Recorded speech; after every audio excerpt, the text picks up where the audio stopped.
My friends, today we have an immense collection of GoldenEye 007 facts, oddities, glitches, mysteries, and lore to really get you pondering this remarkable and genre-defining game. Like, why is this barrel particularly notable in the multiplayer mode? Or what about a fact about the in-game camera that you likely never noticed?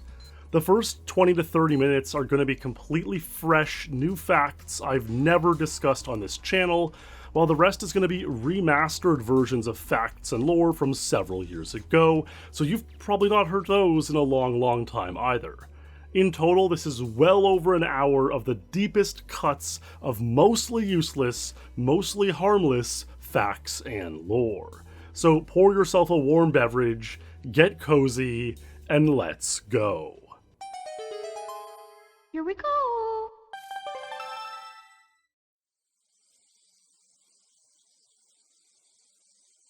Here are a handful of very unusual oddities and rare glitches to get us going. The first clip comes from a fellow Mano Cheese, and you'll want to remember that name for later. On statue, on a conventional playthrough, Yanis, or Alec Trevelyan, orders us to put away a weapon, and then patronizingly calls us a good fellow when we do so. Well, if you time it just right, you can shoot him and you still get the text saying, "There's a good fellow," as he passes away, fading from existence. That's just silly, but it's the kind of silly I love to see in this game. Here are two clips from GoldenEye speedrunner, historian, and archivist Joris.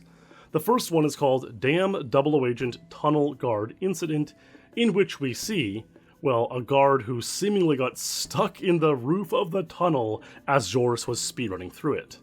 This is not something that usually happens, of course, and the reasons for this have never been fully explained. In all likelihood, it was just a rare one-off glitch, possibly caused by a slightly crooked cartridge, dirty cartridge contacts, or even an infamous gamma ray or stray radiation particle. This guard would actually be somewhat useful to remove in Damn Double Agent speedruns, helping to just strafe through this area with fewer guards to get stuck on, but I have my reservations that this clip will ever produce anything of value rather than a one-off oddity. What? What the hell just happened there? Here's another Joris clip called Frigate Incident 2, in which we see him playing Frigate Double Agent and he gets to this guard holding no one hostage. This is very unusual because if you were to, say, eliminate the hostage, the guard then sort of reverts to chasing around Bond, shooting at you. The guard never just sits there holding the air hostage. There's no circumstance where this happens. Joris did post that his cartridge was really acting up that day, so this likely has something to do with it. Like maybe the hostage just didn't load into the level at all when he started the stage. Who knows? But this Frigate incident happened in September 2025, while the damn tunnel incident happened in April 2025, a few months earlier. So maybe Joris's cartridge batteries are dying, or whatever that might entail. I kind of have a hard time believing this whole the batteries start dying discussion, because I've never really seen it happen, at least not with my GoldenEye cartridges. But I suppose someone who is more of a collector or cartridge battery expert may be able to shed some light in the comments. Could these weird one-off glitches be caused by cartridge battery failure? Or is something else going on here, like a more conventional in-game glitch or oddity? Did you see that? What? That happened again, but this time was aiming at the ceiling. What is going on with my card and my N64 and all of my equipment? Everything's crashing all over the place.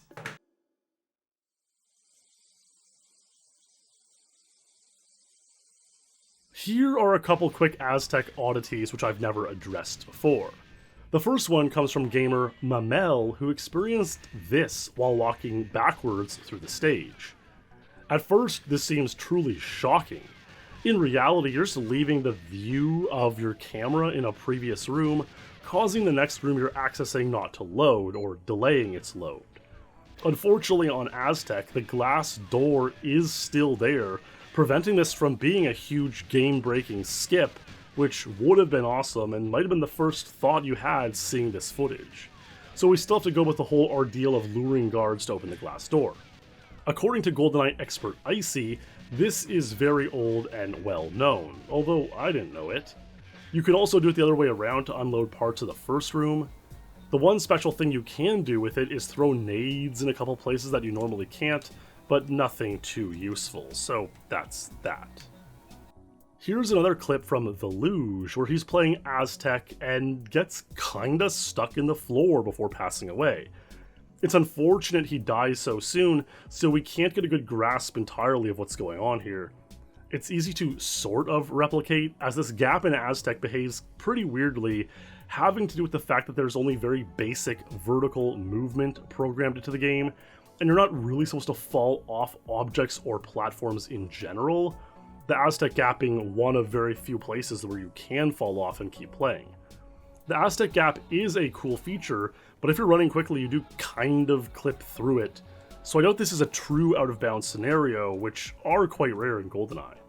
It's hard to say exactly what's happening here, and there's not really been much discussion about it, so who knows. Also, a lot of people don't know this, but you can just warp up the big void gap here.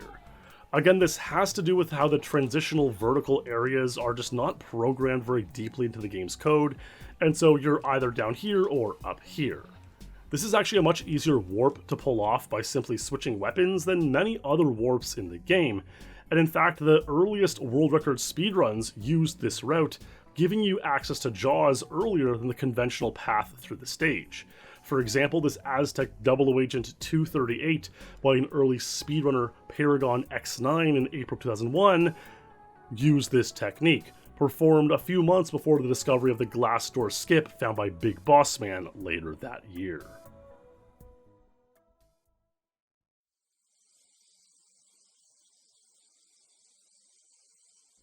Here are a cool few facts which have been compiled by friend of the channel Ben C, who has recently built a new website called the GoldenEye Depot, GoldenEyeDepot.com, where he shares and organizes interesting facts from this wonderful classic game. For example, and I didn't know this one, but in multiplayer, the default settings will have radar on. You can turn it off with an in-game cheat for beating Frigate Secret Agent in 4:30 or less. Okay, well I knew this much, but here's what I didn't know until reading it from Ben. Multiplayer was made late in development, and that left neither the time nor the cartridge space for too many new assets. The programmers cleverly reused the texture for the top of the explosive barrel as the background for the radar. Now that is totally crazy, but once you know, you can totally see it, can't you? Here's another funny one I love. The Watch Magnet Attract is something you get on Bunker 2 to get the jail cell key to open the door and begin the stage, but it can also pick up the throwing knives and pretty much anything else you can pick up. You also get it on Archives for some reason. I suppose to pick up the PP7 from the table in front of you, which seems strange as the guards just shoot you as soon as you get it anyways, or maybe it's to get the flight recorder from the safe, which is just a much slower way to go about that. Anyways, back on Bunker 2, you can use it to pick up things for your other objectives, like the VHS tape or the clipboard, which are already kinda sus. You know, like how much metal are in these objects that the watch magnet could really be attracting. But it gets even sillier when you can use it to pick up the staff list or the dossier, which seem to be entirely paper-based and have zero metal content. My goodness, what a crazy oversight. And here's a quick one that I might have known, but forgot about it until reading it again here on Ben's site.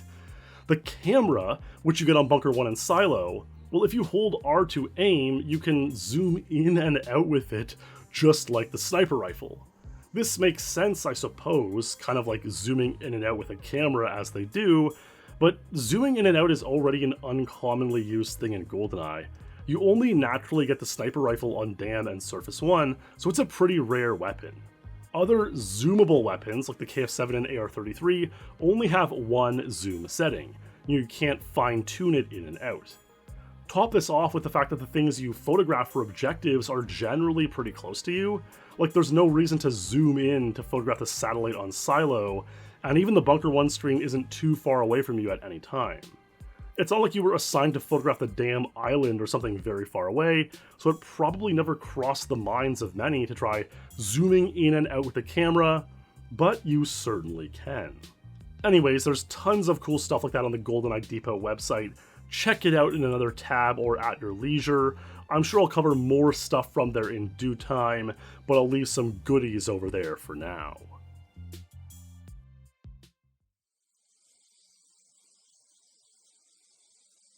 Sneezes, believe it or not, are a naturally occurring thing in the game of GoldenEye. Well, as natural as a programmed virtual world video game can be. My point is, if you play GoldenEye for long enough, you're sure to encounter a sneezing guard. I find this catches some people off guard, people just starting to speedrun the game, or people who haven't played in a very long time, or just played more multiplayer, not so much single level stuff.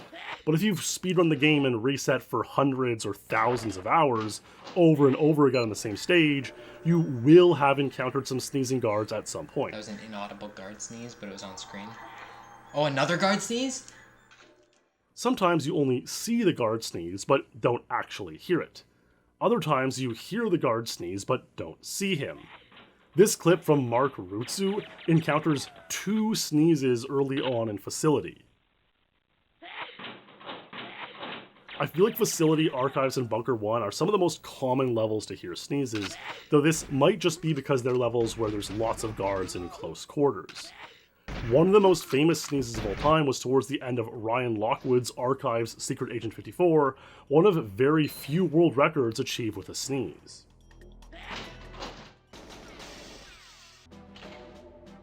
A 54 sneeze! Woo! This is another legendary clip from speedrunner Cal, who caught footage of Jaws sneezing in the opening cutscene of the Aztec stage. Unfortunately, we don't hear the sneeze, probably because Bond is located quite far away from Jaws at the beginning of the level. Here's another good one. Speedrun Trainer is trying to get the invisibility cheat, target time 120 on Archives Double Agent, all while crouching, which is a much slower form of movement. A little ways into the run, he gets a sneeze. And he also did manage to beat the target time, so that's pretty cool too. Anyways, I know this is odd and unusual, but let me know if you didn't know guards could sneeze in GoldenEye, and bless you if you happen to sneeze while watching or listening to this segment.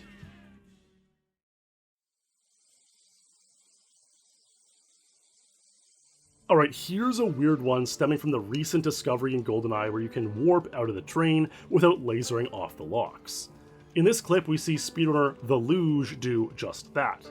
However, because the run isn't personal record pace, with it taking a few tries to get out of the train, he decides to just go mess around in the silver crate area beside the train. This is already a pretty obscure and infrequently traveled area, at least for speedrunners of the game, but hey, it can be kind of fun to mess around here.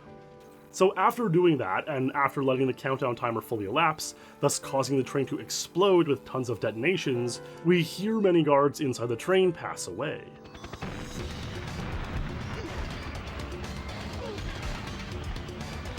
But then a few moments later, the Luge is getting shot at. But by whom? Well, it's none other than Ourumov. This is weird, and we still aren't exactly sure what's going on here. Remember, the Luge didn't laser off the locks, using the newly discovered technique where we can R-lean through a crack out of the train. So what the heck happened here? Here's what I think. You're obviously not supposed to be able to leave the train this way, so what happens if you do leave it other ways? Well, for one, if you just back up and out of that train car, Ourumov will just shoot Natalia. If you can cut the locks and get out of the train fast enough like we used to do, then Ourumov will still shoot Natalia at some point. In old Train Agent speedruns, we used to get to the end of the stage before this happened, which is why the level did not fail in those cases. The level simply checks to see if Natalia is still alive, in which case you complete the mission.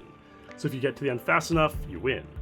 But if you just get out without saving Natalia and wait around, you will see Ourumov brings an end to her life. Now, while on the Luge's clip, we do see that objective fail, meaning Natalia has been shot, it does seem that warping out of the train without lasering off the locks really does something we just have never seen or understand to the interactions inside the train car, whatever happens in there. And not only this, but if we wait around for the 60-second timer to elapse, even with Ourumov in there, he will certainly pass away in the flames. So it seems as though warping out of the train possibly causes all or some of the characters in there to unload, or some other very unusual thing. I mean, it doesn't cause Natalia to unload as she still passes away, but how did Ourumov survive? Whatever the heck happened here, it's just the tip of the iceberg in this new era of warping out of the train. There's nothing with these loaded NPCs that would save time in speedrunning, but it would be a very curious thing to understand exactly what's going on one way or another.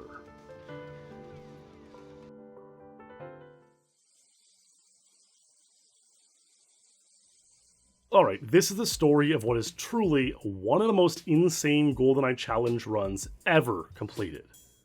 Longtime GoldenEye content viewers will know the next 2 to 3 sentences, but bear with me on this as a reminder. If you beat the entire game on Double Agent, including the bonus Aztec and Egypt stages, you are rewarded with 007 mode, where you get these sliders to alter various settings, guard health, damage, accuracy, and recovery speed. Putting all the settings to max, but guard health at 0, is a mode we call License to Kill, as it simulates the one-shot, one-kill setting that was a popular multiplayer mode category. Putting all the settings to max, including guard health, is something we call Dark License to Kill, or DLTK, and is one of the most difficult challenges in the game. The first level was completed this way in 2004 by Ilu on Facility, and the final level, Silo, was completed this way in 2013 by a gentleman named Adam Bozon. But could there be an even harder challenge? Well, if you think about it for a second, your mind might go to something like Enemy Rockets DLTK, but actually this makes DLTK a little bit easier, giving you access to the powerful rocket launcher which can easily eliminate guards. Whereas not having a rocket launcher requires you to carefully plan your ammo usage, requiring 10 headshots to get rid of any guards. But there is indeed a harder mode than just pure DLTK, and that is DLTK with fast animation on. Obviously, the guards not only have 10 times the usual health and are 100% accurate and damage you 10 times more than usual, but now move at a speed that you have no chance of keeping up with. But believe it or not, even some of these levels have been completed. For example, Damn DLTK Fast Animation has been completed in just over 51 minutes. Caverns DLTK Fast Animation has been completed in 1 hour 16 minutes. These take painstakingly planned runs, luring guards bit by bit to safe places, eliminating them slowly but surely as they're freaking out and reacting a certain way. They really take a lot of planning and forethought and are remarkable things to see. But the most recent level to be completed for the first time ever was Bunker 2, by that fellow I mentioned earlier named Mano Cheese, who beat the stage in 7 hours, 59 minutes and change. Mano Cheese has been quite a remarkable N64 challenge type guy for many years, even decades ago, coming up with something he called the Ocarina of Time Uber Challenge, where you're supposed to beat the entire game with a giant's knife, not ever gain any heart pieces, and a whole bunch of other restrictions. He wrote a Game FAQ's guide for this back in 2007, so it's insane to see him still coming up with these incredible challenge runs and being able to execute them. But Bunker 2 DLTK Fast Animation may be his magnum opus, or pièce de résistance. Mano Cheese wrote 3,000 words about how exactly he went about approaching the level, painstakingly luring guards back to the jail cells at the start of the stage, using the throwing knives on them for hours, eliminating them one by one until the level is safe. He even claims to have been reading a book while playing, a James Bond book nonetheless, since there's a bit of downtime between luring a guard to your position and them actually being able to find their way there. This kind of blends the bridge between a challenge completion and speedrun, because a total time value is taken after the run, and if anyone else were ever to complete this stage in a faster time, their score would be ranked ahead of this one, for whatever that's worth. But either way, this nearly 8-hour odyssey of Bunker 2 DLTK Fast Animation is a true one-of-a-kind ordeal to remark upon. One of the craziest feats and achievements in GoldenEye history, really. 15 of the game's 20 levels have now been beaten this way. The 5 which have not are the surfaces, mostly due to the spawning guards out in the open who can snipe you down from anywhere, along with Silo, Streets, and Cradle, which were among the final 3 stages to be completed on normal DLTK mode back in the late 2000s and early 2010s. Will these ever be completed? I suppose time will tell, but in all likelihood, the truly legendary gamer Mano Cheese will be one of those trying.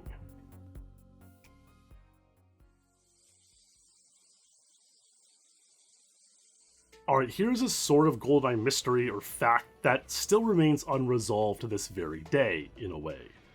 The current speedrun world record on Surface 1 Secret Agent is 1 minute 46 seconds by Cali W, and is in fact one of the game's longest standing untitled records, having been set in January 2020, 6 long years ago. But here's the thing, a faster strategy to complete the stage has been known about since at least 2018. The Ook strategy, or out-of-ordered keys strategy, developed by White Ted in July 2018, in which you get 2 guards to open this locked hut, which grants you access to the important safe key required for an objective later. You still need to get another key, the large key, to gain access to another hut in which the safe is located, but there are ways to do this that still could, in theory, save time. Anyways, when this strategy was revealed, a tool-assisted speedrun was performed by Weister, in which he achieved a time of 1:35. That's quite a bit faster than the current world record of 1:46, and so even if not playing at a tool-assisted speedrun level on a real console, one could still possibly get a lower time than the world record, which again has become a very prestigious world record in GoldenEye as one of the longest standing untieds and is starting to get a bit of a target on its back. Yet here's the thing, in all those years since the Ook strategy has been revealed, no one has been able to complete a run on a Nintendo 64 console using this strategy, despite tons of incentive in doing so. So what gives? Is such a strategy even viable or possible at all? Well, here's what's interesting. There is also a dedicated community of people who speedrun GoldenEye on emulators, particularly 60 frames per second emulator versions on their personal computers. These speedruns are faster on pretty much every stage due to reduced lag and just running on better hardware, so they are ranked separately from N64 speedruns. But what's interesting here is that there has been a speedrun performed using the Ook strategy on the emulated version of GoldenEye, a time of 1:44 performed by Goldpool in 2023.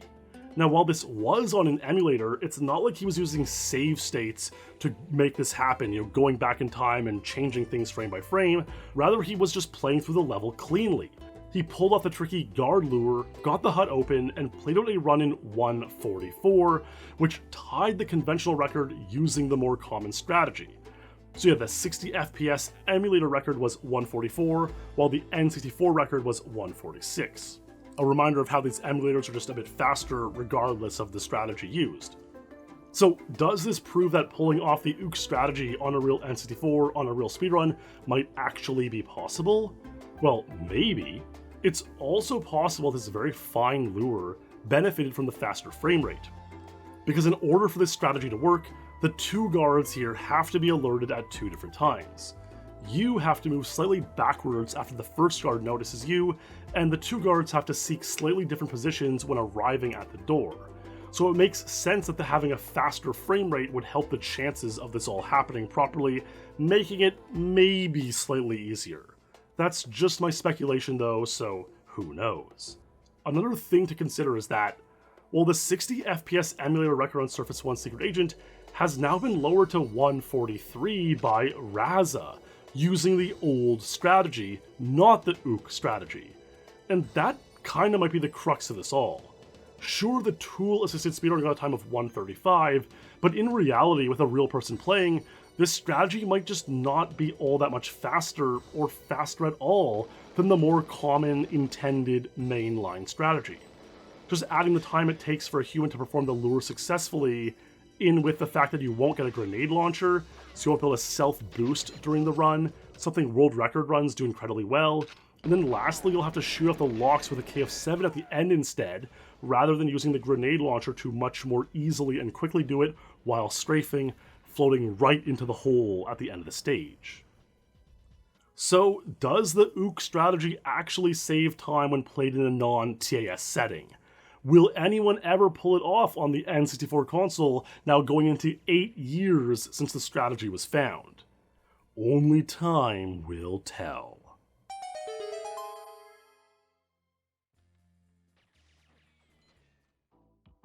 I just want to take a moment partway through to thank the channel members and Patreon supporters who help me make content like this, and any viewer who made it this far.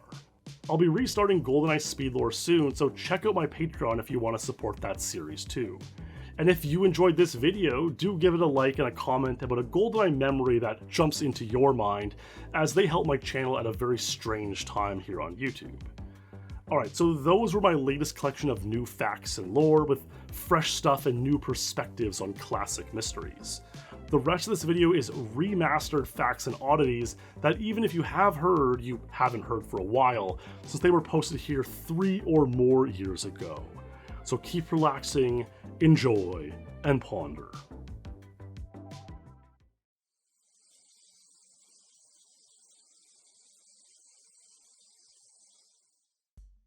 So here's one I saw on the old Death Star archived website that I found amazing. Look at Trevelyan's left-right handedness throughout the game.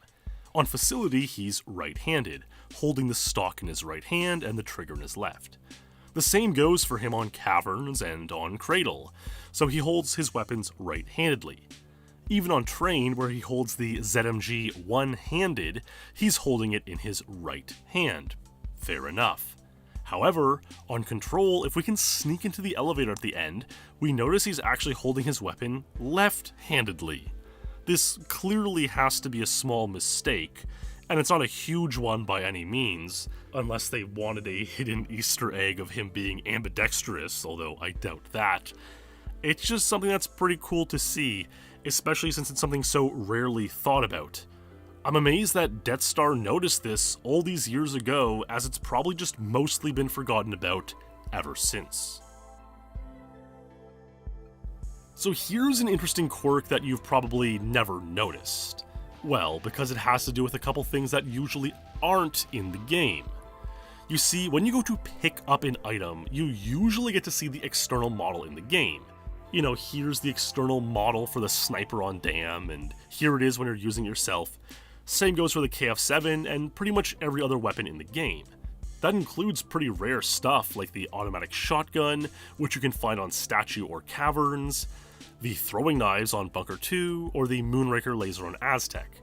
We even see the Golden Gun's external model on Egypt when we go to pick it up. However, there are a handful of weapons you get with cheats, the All Guns cheat in particular, which do not appear in the game in this way. In particular, the hunting knife and the plain shotgun, just called the shotgun. There is a way, however, to see their external models in the closing cutscene for some levels. Bond will use or put away whatever weapon he was last holding when he finished the mission. So for example, on Frigate, we can see him put away both the hunting knife and the plain shotgun. This is kind of cool. He puts away the hunting knife and throwing knife the proper way, the same direction he holds them in-game, whether he's holding the tip or the handle. Interestingly, the gold and silver PP7s appear in the cutscene as the plain PP7, so perhaps these external models just aren't in the game at all. The plain PP7 is also the default item shown when you enter with nothing or a random gadget, and sadly the taser also shows up as the plain PP7. I just think the plain shotgun cutscene is so obscure that it's just really cool and fascinating to me. This depot ending is kind of funny because it'll use the plain PP7 default for the rocket launcher or grenade launcher. I guess they specifically programmed that in to prevent the ending from being too silly, but it is pretty funny using the shotgun here, which just seems to blast the guards away, or the sniper, which looks pretty silly anyways.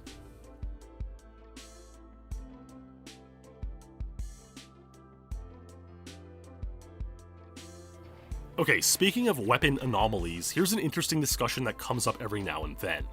Which levels have no grenades? Believe it or not, it's only 2 levels, Dam and Train. Dam makes sense, I guess, because it's the first level and they didn't want to be too difficult, Train makes sense too because you wouldn't want to be tossing nades around while traveling on a moving train. That being said, there are a couple levels with nades that don't make sense with this convention. For example, Frigate. Why would they let guards chuck nades around a boat in the middle of the ocean? This seems like a terrible idea. Another perhaps even worse idea are the nades on Silo. You know, a missile launch silo. So given that safety didn't exactly seem to play a reason on allowing guards to pull nades or not, it's kind of a mystery as to why there are no nades on train. But I guess as they say, it is what it is. Interestingly, the rarest level for nades is probably Bunker 2, since only the spawning alarm guards can pull nades, and they do so very rarely even so. They only spawn if the camera catches you for too long, sounding the alarm, and even then, these nade pulls are pretty rare. Plus the level becomes almost unplayably laggy when the alarm sounds, so it's definitely a good thing that we don't need a nade for an optimal strategy on Bunker 2.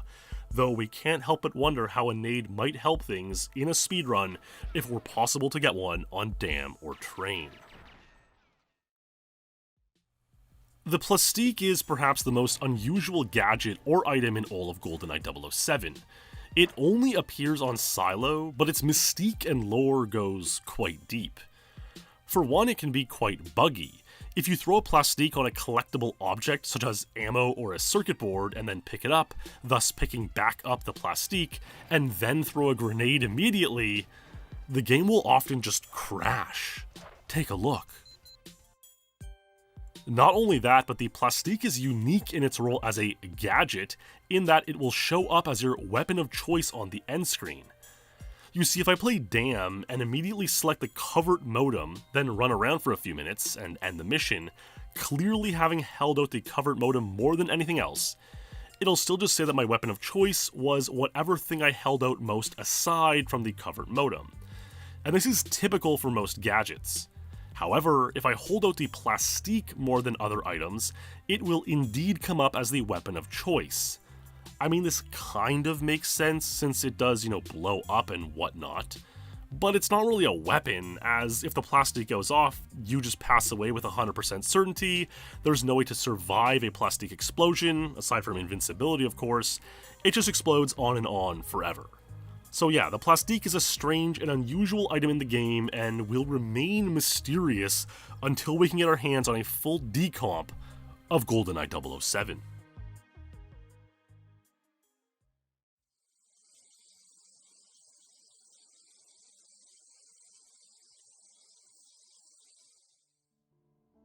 One facet of the game that's intrigued me recently are rare lines of dialogue that you almost never see when playing the game either conventionally nor speedrunning.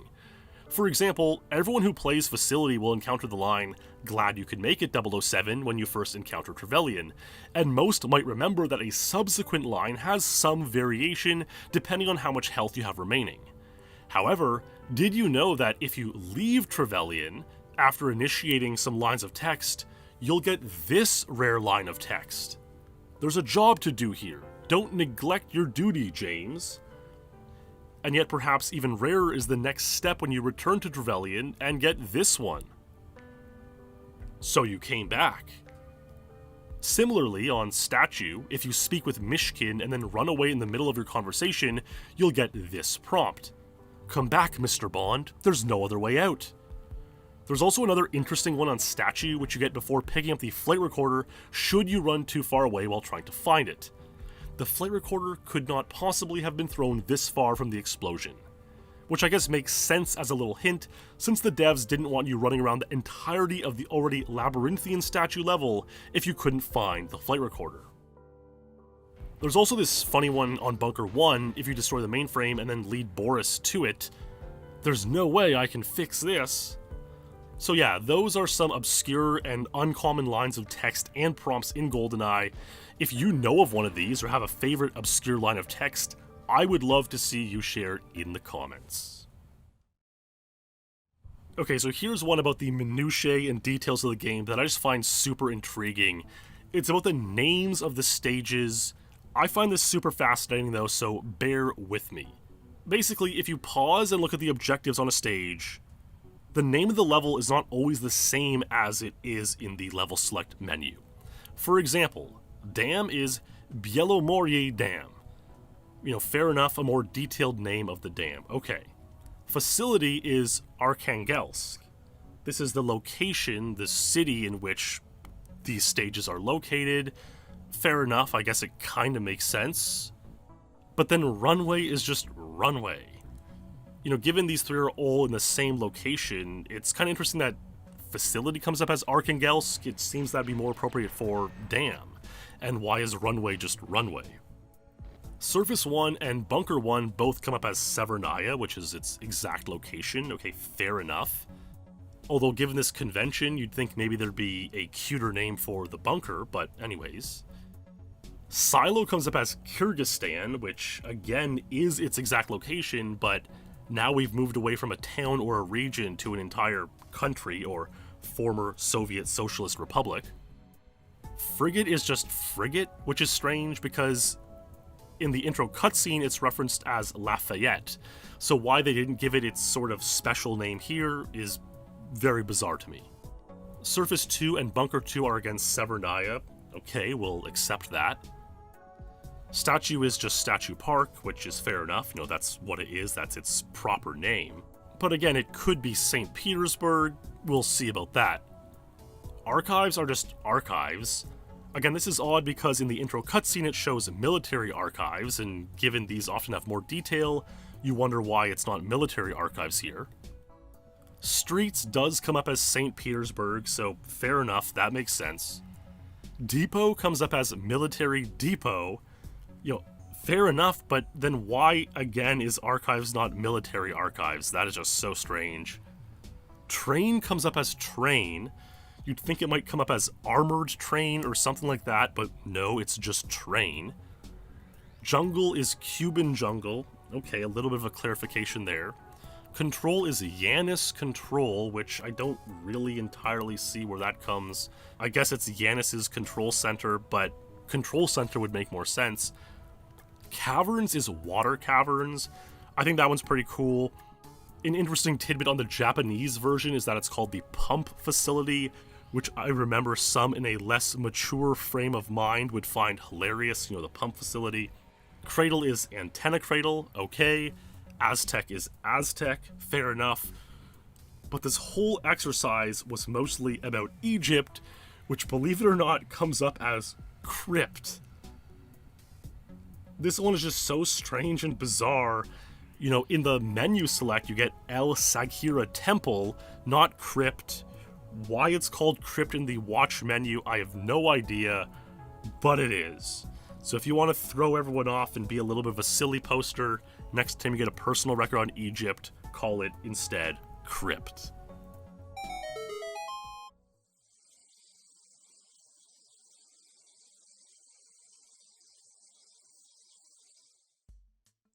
So here's this super cool thing on Dam that's an extension of my previous exploration video.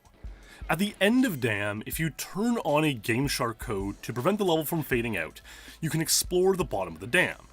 That's pretty cool, but there's even more than I originally had found. Fellow GoldenEye gamer Akadi dug up an old Gameshark code that removes some of the platform textures and reveals what's hidden beneath. This little vent.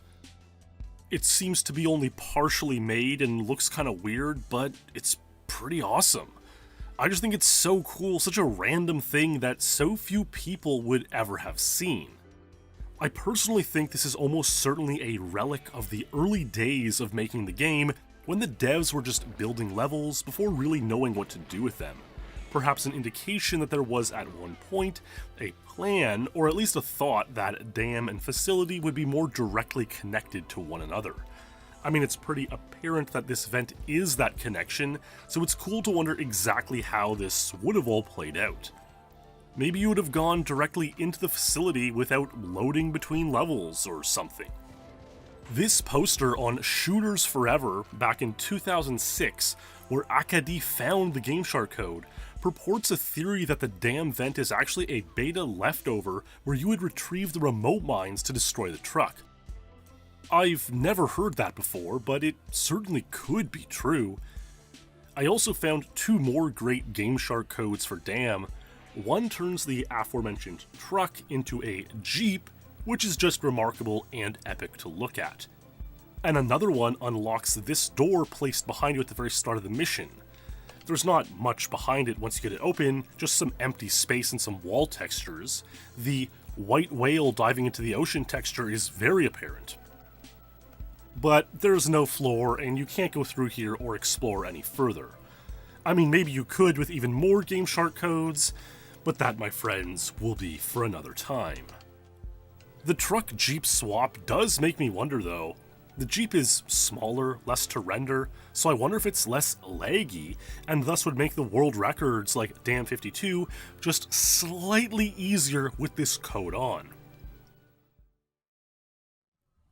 So here's a thought experiment. What if you could complete a GoldenEye level in 0 seconds? 0000 on the timer. Our lowest world record currently is 15 seconds on Archive's Agent, but what if we could get not just 002 or 001, but 000? This has always been imagined as some kind of far-off, distant future endgame as it pertains to all of speedrunning, but GoldenEye in particular. The in-game time makes it easy to imagine that if you could somehow beat a level in 29 frames or fewer, it would show 000 on the end screen. However, we actually do know what happens if you're able to get a 0 time on a stage. Take a look. If you turn on a Gameshark code for all objectives complete and play Egypt, well, we get this very curious outcome. The level only wants to check to see if you've obtained the golden gun and passed away the Baron Samedi 3 times. There's no designated end zone or unloading area to the stage. The level just fades out wherever you are once you've completed the second of these 2 objectives. And so, with all objectives complete turned on, the level immediately completes and starts showing the cutscene you normally get for beating the stage. It's quite uncanny in that the level is bright and in daytime rather than in the dark, which is the normal status quo once you've passed away the second of the 3 barons. So seeing the cutscene in full daylight is just so truly strange. Congratulations, you've now beaten the stage in 0 seconds, and we see this has a very strange effect on the end screen. The time shows up as 0000, just as you'd expect, but the best time will always show up as 1:19 no matter what, and it even overwrites your previous best time on the stage too. The reason for this has something to do with binary code. It's a bit beyond my pay grade, but I'll link the posts explaining it in the description. Not only that, but if you go back and turn off the all objectives complete code and then beat the stage in less than 1:19, it'll save your new best time over top of that. Then if you go back and turn back on the all objectives complete code, you guessed it, time 000 and best time of 1:19 overwritten again. You could do this as many times as you wish, I suppose, though no one has ever really done this thousands of times and reported the results, so who knows. Anyhow, there goes one of the strangest obscurities in GoldenEye 007 and answers an age-old question we've had for decades. The 0-second speedrun actually becomes a 1-minute, 19-second speedrun.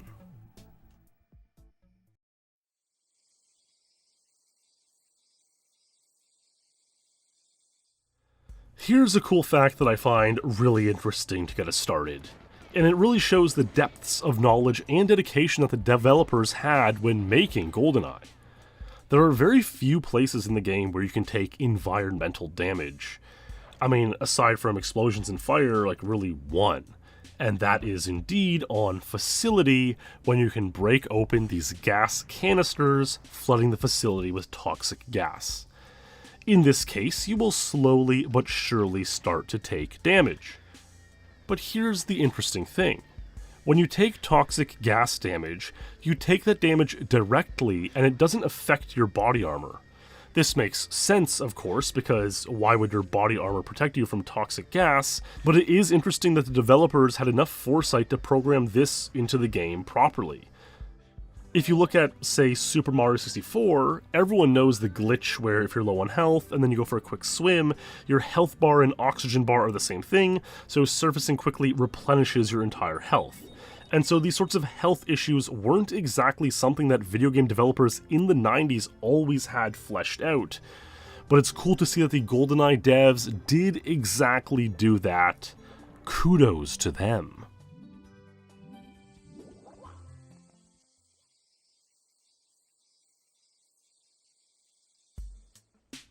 So this one is a very strange oddity that a few actually mentioned in my last video on unusual places in GoldenEye. The game is known for being almost comical in what can explode when you shoot it. Chairs blow up a little, these models of vehicles on Surface 1 blow up a lot, and of course wooden boxes blow up, which we make use of by self-boosting through them on a couple of levels. However, silver crates do not blow up. Here are some very famous silver crates on Aztec. They do not blow up. The silver crates on Silo, they do not blow up. This pile of silver crates on Dam, they definitely do not blow up. However, believe it or not, there is one exception to this rule. This pair of silver crates at the end of the Dam level, for some reason, do explode. There are two of them on the furthest pier of Dam, and they both explode. The reason for this is not something I'm sure of, to be honest. I don't know if anyone really knows, but it's true and it's amazing to see. Why there are only two silver crates in the entire game that explode is simply a bizarre fact of GoldenEye.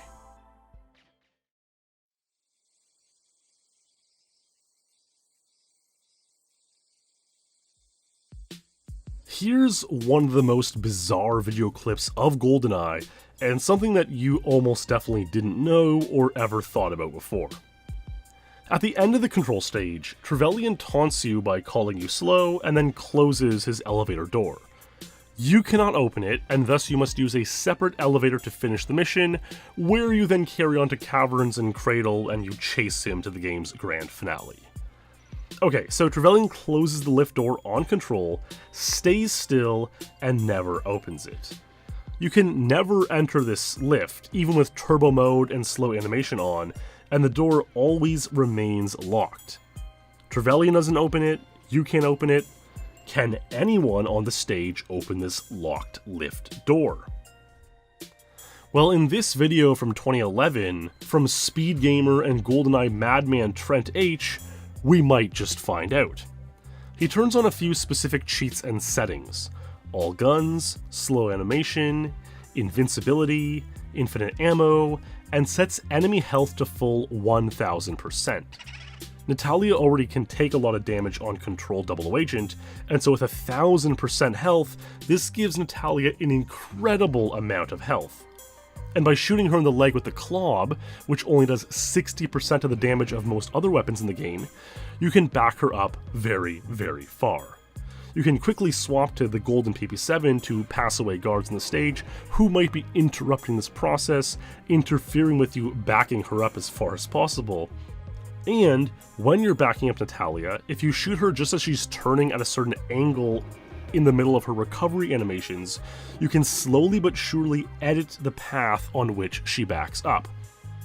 Over the course of 40 minutes, Trent traverses Natalia shot by shot through the control stage towards Trevelyan's elevator, eventually getting Natalia into the lift with Trev.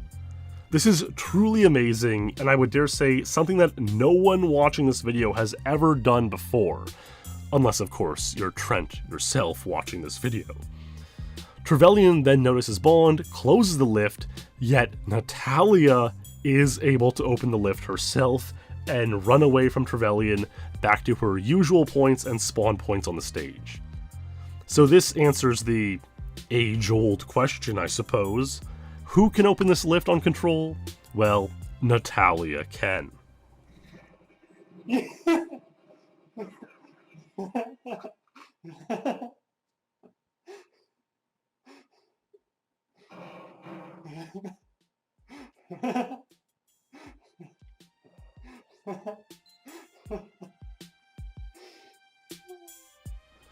Alright, if you turn on the walk-through doors Gameshark cheat, you can just enter this lift without the 40 minutes of trickery, and you can see that Trevelyan is always there and never despawns.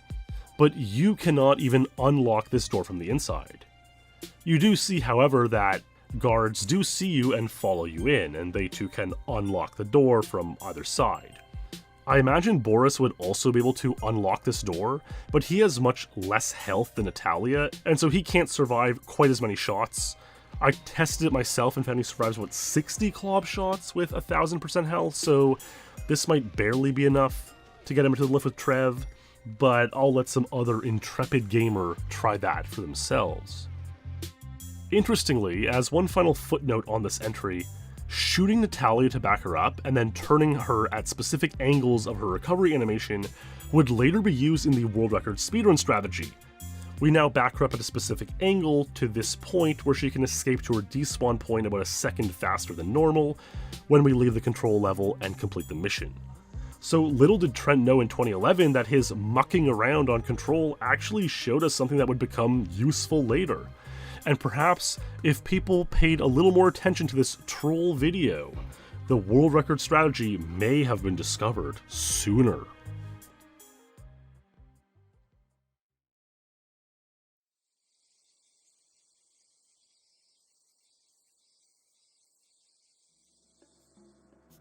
Speaking of the walk-through doors Gameshark cheat, here's an interesting fact on the Depot stage. Depot is one of the simplest agent difficulty stages in the game, with only one objective: locate Trevelyan's train. This is considered complete the moment the train door opens, whether you open it yourself or a guard opens it like they do when we perform the iconic train shot, one of the game's earliest tricks and time saves. And so the level really just amounts to run to the end, but not exactly. You see, if we have on walk through doors and simply run to the end, even if we get to the same unloading zone inside the train, the mission fails.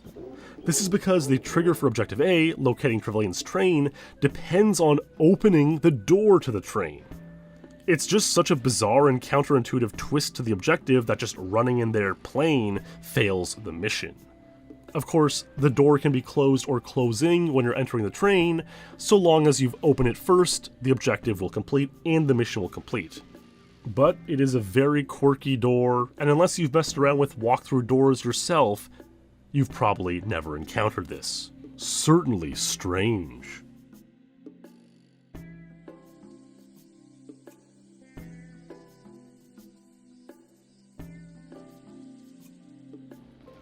So here's a cute little clip from Mamel.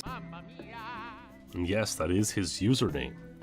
It's pretty well known that you can get back into the vents at the start of Facility, with this being one of the most common secrets in the game dating back to the 90s.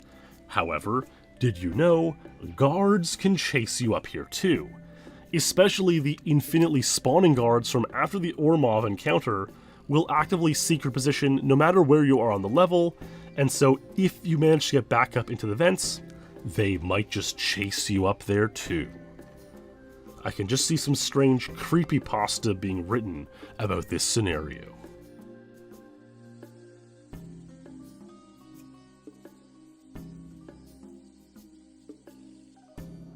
It's pretty common knowledge that Oddjob is the smallest character in multiplayer, and thus choosing Oddjob in those 90s multiplayer matches was usually either banned, frowned upon, or considered cheating.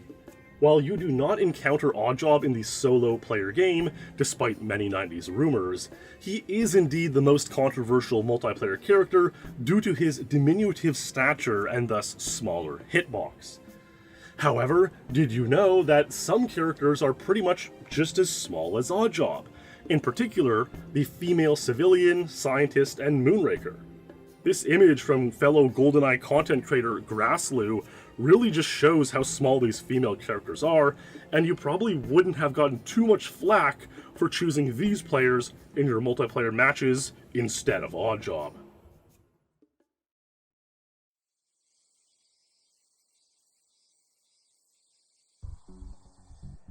So here's an old item that existed somewhere between rare glitch, urban legend, and unexplained phenomenon that I want to look back into.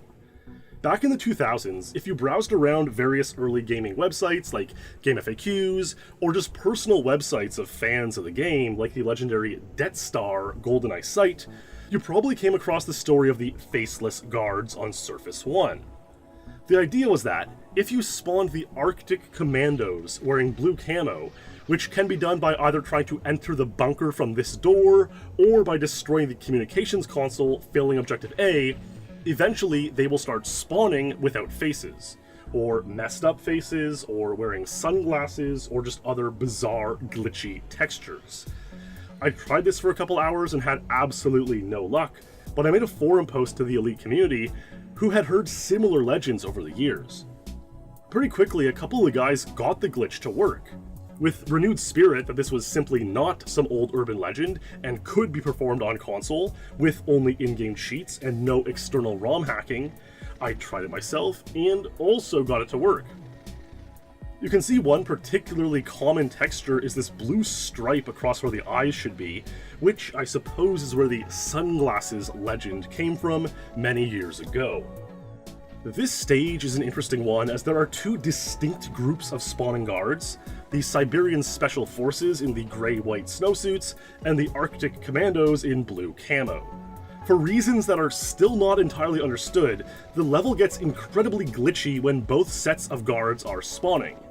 You can see some glitches in the ammo display textures, in the appearance of thrown mines, the R-aimer appears as a snowy grid, and other similar anomalies all start happening after a few cycles of Arctic Commando spawns. Anyways, it's just something super bizarre that unless you were a mega fan of GoldenEye back in the day who actively browsed the internet for rumors and legends, you likely did not know.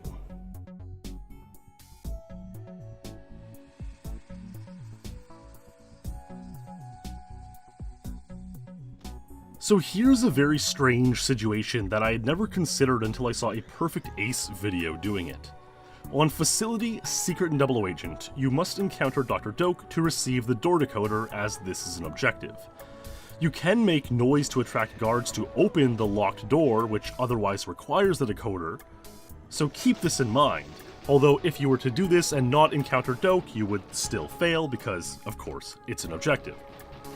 When we encounter Doak on World Record Speedruns, he's in this position where we get so close to him that he begins talking to us immediately. Once he starts talking, he'll give us the decoder a few seconds later, no matter how far away we are. And usually we start running down this hallway and then pause and we get the decoder. However, if we start to encounter Doak but don't get too close to him, he'll follow our course throughout the rest of the stage. By keeping enough of a distance between you and Doak, you can lure Doak to follow you all the way to the end of the stage, or anywhere else on the facility you might want to go.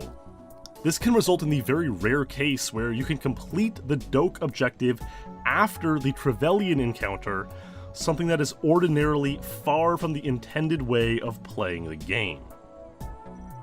I pulled off this run where I began talking to Doak amidst all the chaos of the Ourumov and Trevelyan encounter, and I found it all very amusing. So I hope you enjoyed this strange and silly entry in this video of strange things you probably didn't know in GoldenEye.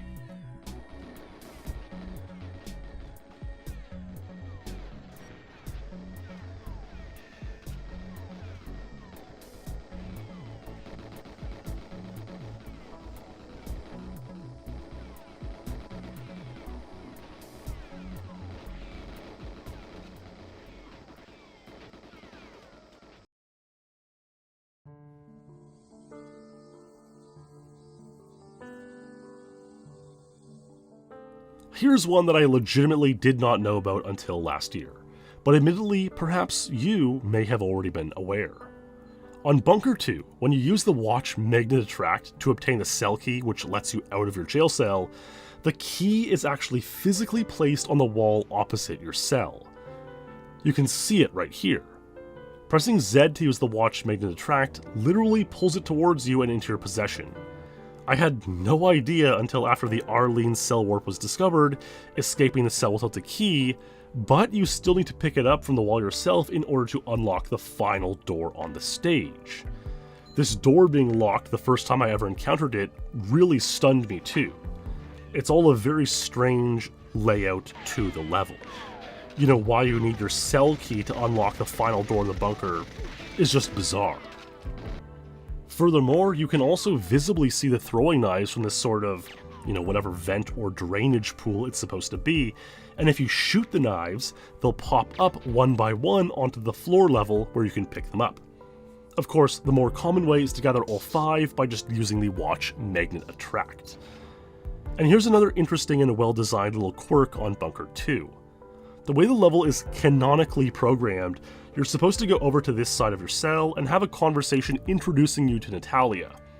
Then, when she wonders how you're going to escape, Bond comes up with a cunning plan where he fakes having a stomachache.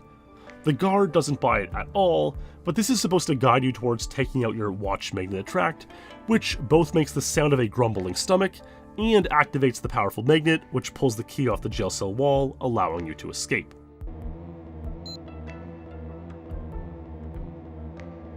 But let's say you do things a little out of order by using cheats to load a weapon and shoot the guard. Well, in this case, Bond will still have the same interaction with Natalia, introducing himself and all, but he won't go on with the whole faked stomach ache arc. It's interesting that the devs programmed this into the game, accounting for the possibility that you might pass away the guard from within the cell, rather than a more typical order of escaping and then slapping him to his earthly coil.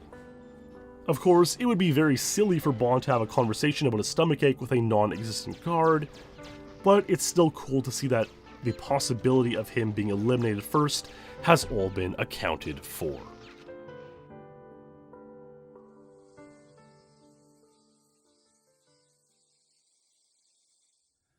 So the Aztec glass door has a strange property which you've almost certainly never encountered. There are 2 conventional ways to get the glass door open. One, of course, is to battle Jaws, get his smart keycard, and unlock the glass door. But the other way is, of course, the various strategies for tricking guards into opening it for you. But is there any other way? Well, what about just passing right through the glass door? Believe it or not, there are a couple ways that this can actually happen. One method is obviously using the walk through doors cheat we've been discussing throughout this video, but there is actually another method called the pinball or super boost strategy. You see, by pausing repeatedly while taking damage, the boosts you're taking from guards can stack, building you up to an insane amount of speed, which can allow you to warp typically unwarpable objects. This includes, believe it or not, the Aztec glass door. This can be used in a sort of experimental side league called Pinball Mode, where we turn enemy accuracy up to 100% and enemy damage to 0%, so we just get pinged around all day like a pinball in the stage. This could also plausibly be possible on the Agent difficulty as well, but you need to take at least 8 to 10 hits for enough super boost speed to warp the door, which would make surviving the run very difficult, if not impossible. And it is just straight up unsurvivable on Secret and 00 Agent. You cannot get enough boosts to get a super boost without passing away. But let's say you even do get through the glass door, we're still faced with a sort of problem. The door is still locked from the inside. However, this problem solves itself because in any case where we somehow manage to get ourselves on the opposite side of the glass door without it being opened, guards will simply C-bond through the glass door and immediately run towards you, opening it. I mean, it all makes logical sense, but it's an extremely rare situation that I'm sure virtually no one watching this has ever found themselves in.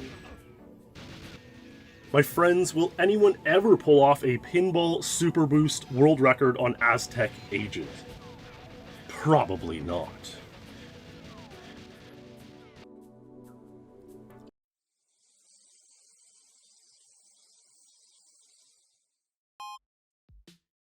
On the Frigate stage, these blue doors located on the bridge are permanently locked. There's no way for you to open them yourself by pressing B, no keycard that unlocks these doors.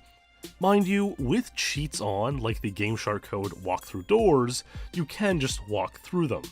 And with invisibility on, you can confuse guards and lure them to come search for you over here, thus opening the door in the process, similar to how we get the glass door open on Aztec. This is what that looks like, and we've known about this very trick for decades, with this footage right here having been recorded back in 2011. However, it's exceptionally rare for guards to open these doors with no cheats on. However, that's exactly what happened on this Frigate double agent speedrun attempt by Perfect Ace, played in February 2022. We can see as he approaches to free the final hostage, a guard is over on the other side of the bridge, opening the rare, always locked blue door. This is just so rare to capture on video. It's not really a mystery, as it just has to do with the imperfect AI of these 90s era guards. It's not uncommon for a guard to miss going up or down the stairs, for example, and so in this case, perhaps this guard actually meant to run around the side of the frigate, but accidentally made his way all the way up the stairs into the bridge, and then when he tried to find space to turn around, he ended up opening this door. It is an incredible oddity that I doubt we'll see again very soon. It's amazing to think that Ace was on world record pace on this run, and so if the hostages completed, we could have seen this extremely rare event in a world record speedrun. But that would have likely just been too cool to actually happen.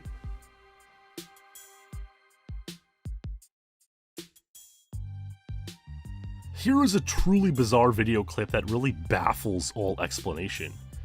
Good old British speedrunner Dynamics DJ is playing GoldenEye's statue level when all of a sudden part of the stage just simply doesn't load. This is exceptionally bizarre as he doesn't clip out of bounds, he's just running on the ground where it should be. It's not like he falls through the floor or anything, but the level is just not loaded. Once he passes through this section of the stage, the level flips back to being normal again, snapping back to reality. This has never been seen before, nor again on this part of the statue stage. And GoldenEye's not a game where this kind of thing happens very often, especially not in wide open areas like this. It does happen a little more frequently at some seams between rooms and doors, which act as portals loading pieces of the level back and forth, but to see such a thing on statue is just truly baffling. Could it be that this area is one of those portals between rooms in the map and it just failed to load for one reason or another? Really, the best explanation we have is sort of the default one when the entire community is just stumped. Could it have been a crooked cartridge or dirty cartridge contacts? Who knows?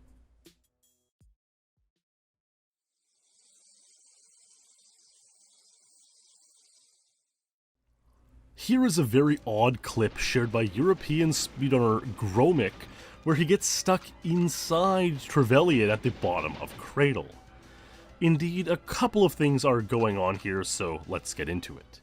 For one, the typical way of playing Cradle is to chase Trevelyan around from point to point, shooting him at points where he stops until you do enough damage to have the final face-off at the bottom of the late, great Arecibo satellite dish platform. Once you've injured Trevelyan, you cannot damage him again until he stops moving at his next waypoint. You can do enough damage during a single one of these points to pass him away entirely, and that's what we've always done on world record speedruns. But in general, he can only take damage at these points in one instance, and then not again until he stops moving at the next point. Then, we get to the bottom of the platform. Typically, you'd see Trevelyan already there, lowering down the ladder for the final face-off. But in this case, Gromik gets ahead of Trevelyan going into the little hut here.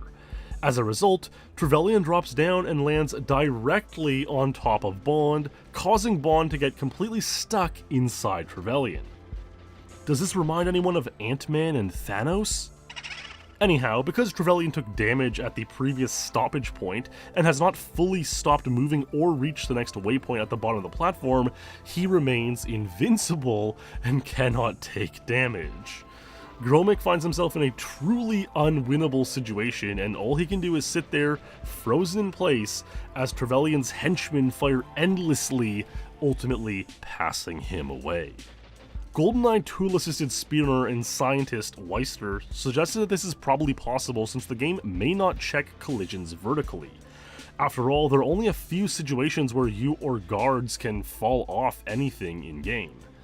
This explains how this oddity took place, and it also explains how the Aztec crouch glass strategy is possible. It seems that any place where you can get under an NPC, you might also be able to get inside of them. So that's good to know.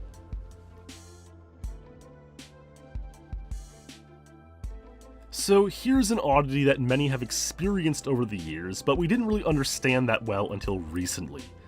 Every now and then, someone would be attempting a session and hear a very weird sound playing in the background. Take a listen.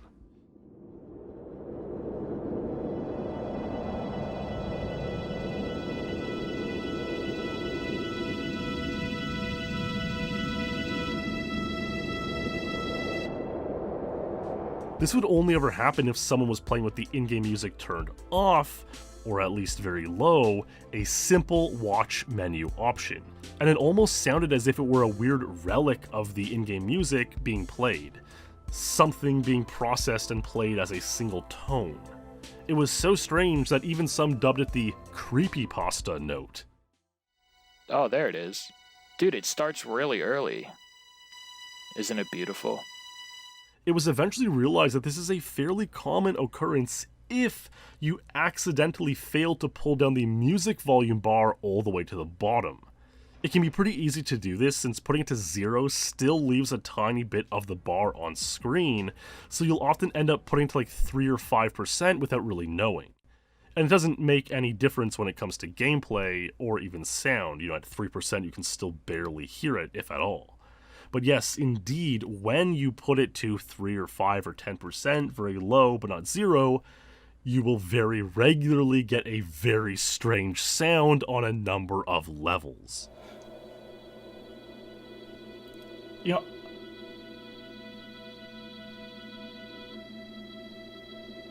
While we understand how and when this happens, we're still not exactly sure why. Perhaps it has something to do with the compression or processing of audio on the N64 when music isn't at full volume. So if you're an audio engineer or N64 sound card expert, I'd love to hear your theories.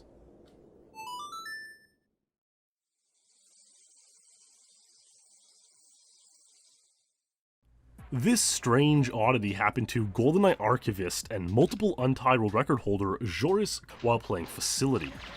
He inadvertently switches to mine and throws it right around the threshold of this door, and this results in some kind of Schrodinger's mine. On the far side of the threshold, the mine appears loaded on the wall, yet on the other side of the threshold, the mine is unloaded. Interestingly, Joris shoots the wall where the mine should be, but it does not explode. Shooting a mine usually would indeed cause it to do so. However, when Joris uses the detonator to, well, detonate the mine, it does indeed blow up. Was the mine there, or was it not?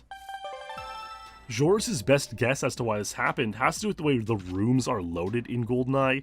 He threw the mine from one room to another, thus the mine might have only been loaded and visible when he's in that room, and when he passes through the doorway, thus loading the other room, the mine unloads since it was sort of previously part of the other room. I tried this myself though, and I couldn't really get to work the same way, so who really knows what was going on here? Very odd indeed.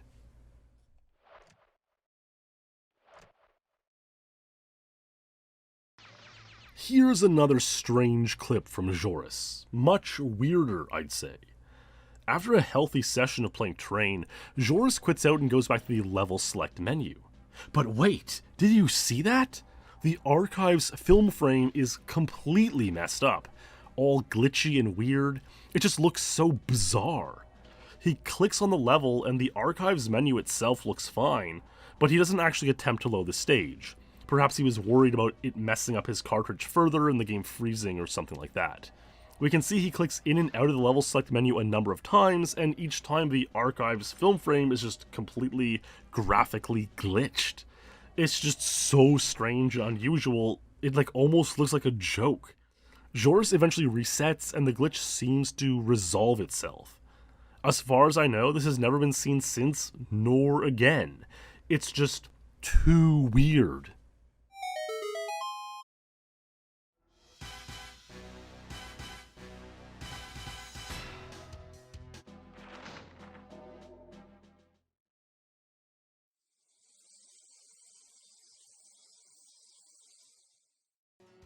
Now here's one you might remember from my similar video 5 years ago, but my friends, it just keeps happening. Dynamics is playing Cradle and beats Trevelyan down the first ramp after the hut room. He runs to the end just to check the pace of the run, but the level fades out anyways since Trevelyan somehow passed away. What the We're pretty much positive nowadays that the only way this can happen is that Trevelyan reaches the end of the ramp, drops a nade, yet stays in this same position while it goes off, taking damage and passing away. But it is definitely strange as the common action of Trevelyan here is to start running along the stage as you move through it as well. You can see the frame shake from lag and hear a nade go off and Trevelyan take the damage if you listen closely to this dynamics version of this rare occurrence. Huh? What's that? What the f? Huh? What's that? What? So it's a mystery that we had going for a couple of years. The original footage from Axel Z in 2008 was not as clean, so it was a lot harder to decode what was going on, but thanks to modern technology, the picture has become much clearer. Either way, it still does remain a very, very rare occurrence in the game that seems to happen only roughly once every 10 years or so. Huh? What's that? What the f? Whoa! Whoa! There's a grenade explosion. He died from a grenade. But why would... Well, that's weird.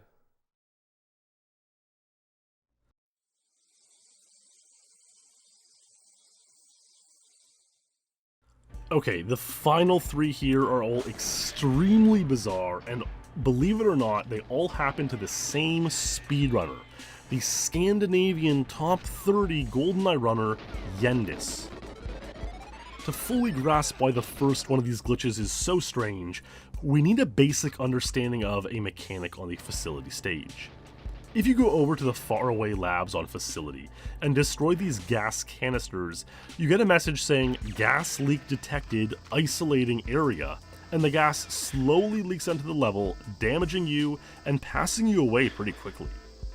Now there's no reason to worry about this since no speedruns visit this area. It's super far out of the way, there's only a 28% chance Dr. Doak will spawn over here.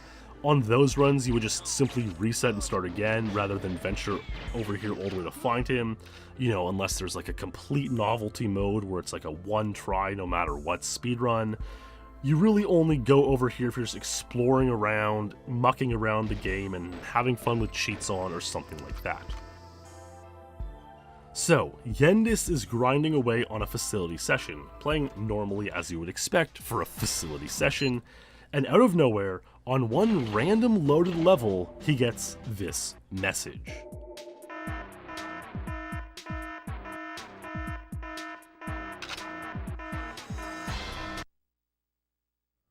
The gas leak text message appears right as Yendis loads into the level.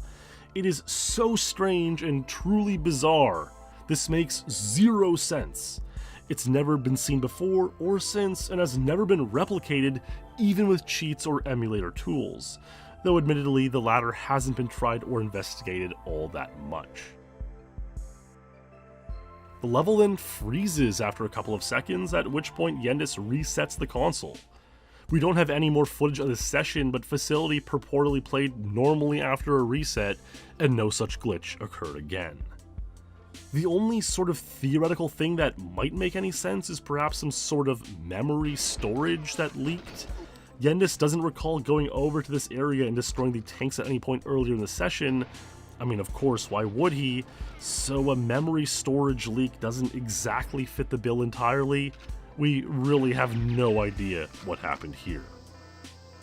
And so it would be one thing to chalk this off as a one-time glitch, and perhaps that's the best explanation. However, this wouldn't be the end of these strange glitches encountered by Yendis.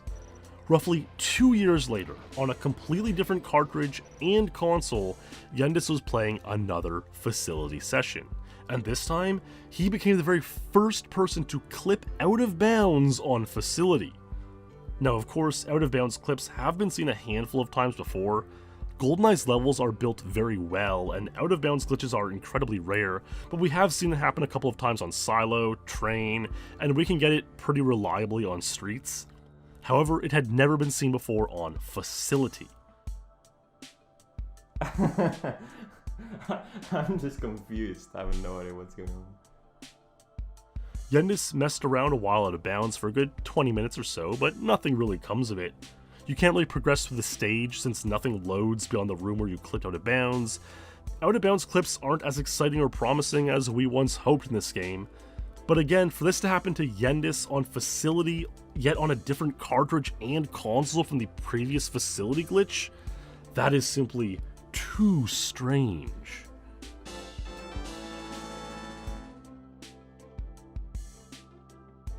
Cut to a few months later, and Yendis is playing some GoldenEye once again, this time the Bunker 2 stage, using the relatively new Jail Cell Arlene Warp clip. He's using the same cartridge and console that was used during the Facility Out of Bounds incident, but again it's a different console and cartridge from the one where he experienced the gas leak detected glitch. He performs the standard Jail Cell Arlene Warp, leaves the first area, and all of the doors in the stage unload. What? Why was the door wide open? Yeah, why? What happened? Why is the door wide open but she's not moving? What? Can anyone clip this? I wanna see.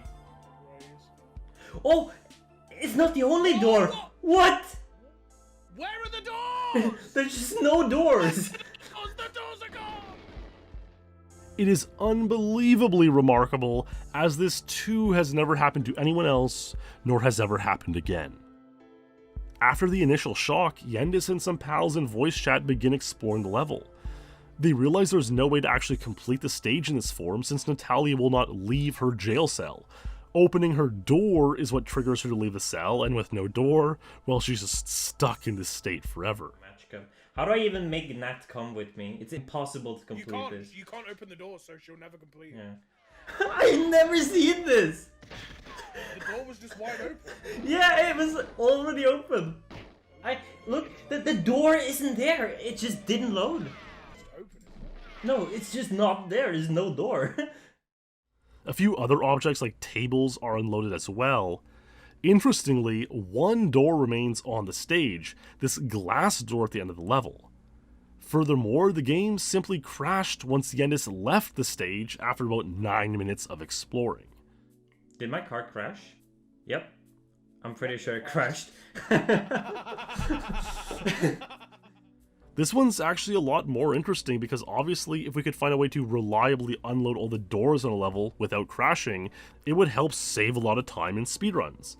But I have my doubts that this will ever be revealed to have been more than just a one-off glitch, rather than something that could be reliably replicated in speedrunning. Why did this happen? How did this happen? What are the chances that all these strange glitches happen to the same player, on two separate cartridges and consoles? It's simply beyond remarkable. There are a number of theories that have been suggested and proposed as to why all these glitches have been experienced by the same man. Now, I don't necessarily endorse any of these theories, but here are some that have been proposed. 1. The power grid in Yendis' abode of play is faulty, to a point where electronics might act up slightly. 2. Some have suggested that perhaps Yendis' cartridges might be fake reproductions, though 2 of the glitches took place on his Japanese cartridge, and it's not very common to see fake Japanese carts. Yendis has shared images of his carts, and nothing seems amiss there. 3, perhaps it's as simple as his cartridge contacts being dirty or damaged, although again, this happening on both cartridges seems pretty unlikely.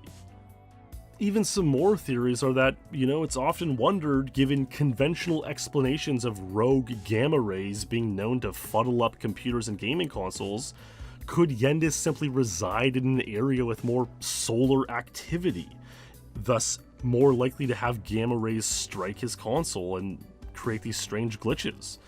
Again, I'm not an astronomer or solar scientist, so I don't even really know if this is possible, that certain areas have more solar activity than others, but let me know if you're more well-versed in these areas. And yet others have wondered if perhaps he may unknowingly reside on top of an untapped mine of some sort of radioactive material like uranium, slowly decaying away, spraying gamma rays directly at his cartridges. But again, I'm not too sure about the science on that, so do let me know. All in all, we have no idea why these glitches happened. They are simply true mysteries that perhaps we will never understand. The answers and explanations of these occurrences always eluding even the most well-versed and researched speedrunners.